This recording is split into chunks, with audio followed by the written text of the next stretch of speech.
how to enable or disable notifications on app icons on the Samsung Galaxy S24 series. First, tap on the home button to return back to the home screen. From the home screen, swipe down at the top, then tap on the settings icon.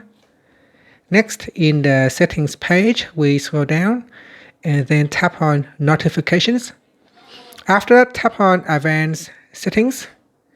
Then we scroll down and tap on app icon badges. Now tap on the left hand side. Then make sure you turn on app icon badges by tapping on the toggle button.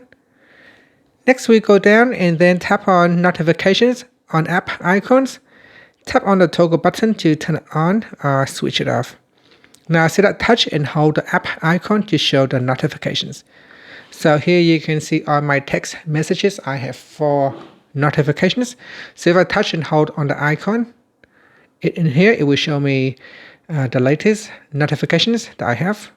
So show me the notifications with a brief content. Now if I switch this off, then on my contextual menu, it will not show that notifications.